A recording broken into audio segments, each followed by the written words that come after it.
Trump that you have appointed a general to lead the stabilization forces in Gaza. What will be his mission, and how soon do you want to see? Well, we're working very strongly on Gaza. Yeah, we're working very much on Gaza. We actually do have a real peace in the Middle East. We have 59 countries supporting it, which is never happened before. We have countries that want to come in and take care of Hamas, as an example. We have countries that want to come in and take care of Hezbollah in Lebanon, as an example.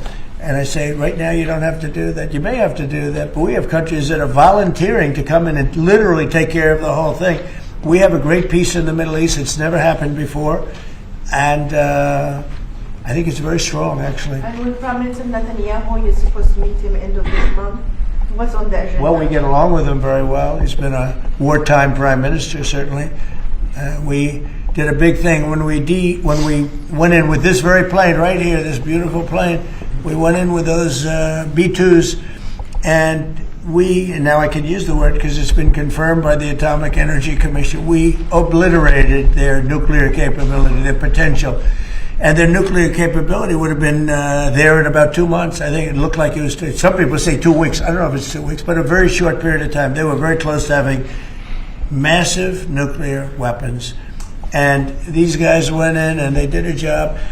And that made peace possible because everybody was afraid of Iran. And now they're not afraid of Iran anymore. And Iran would like to make a deal with us. Your own national security strategy does not say obliterated, sir. It says set them back. Your intro does. Well, the Atomic Energy Commission said obliterated, and the people that have seen the site said obliterated. And frankly, Iran said it was obliterated.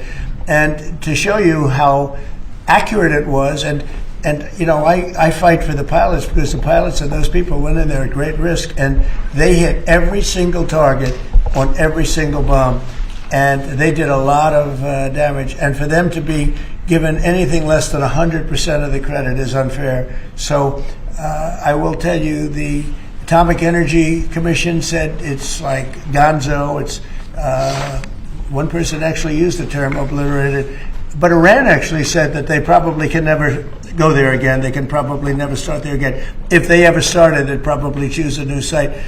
But regardless, we took out the Iran nuclear site with great talent. No other country could have done that. No other country has weapons like we do, but no other country could have done that.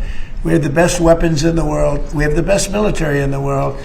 And when we took out Iran, that allowed for peace. There's no way that, and I really have great respect for the King of Saudi Arabia, for the Emir. I'm friend with UAE. These are great people. These are actually great people and great leaders.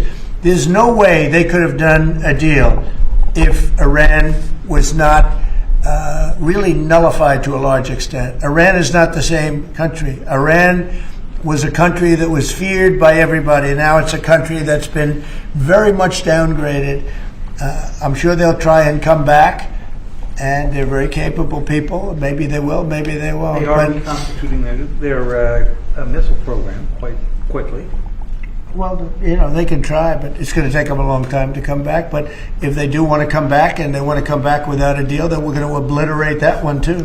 We can knock out their missiles very quickly.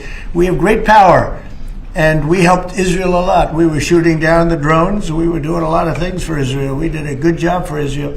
But Israel did a good job. They fought, and they all fought bravely. Look, that's a war. That's a vicious war. They're all vicious wars. When you write, hey, you covered a lot of wars, they're all vicious. We never saw a nice one, right? Right. They're all vicious.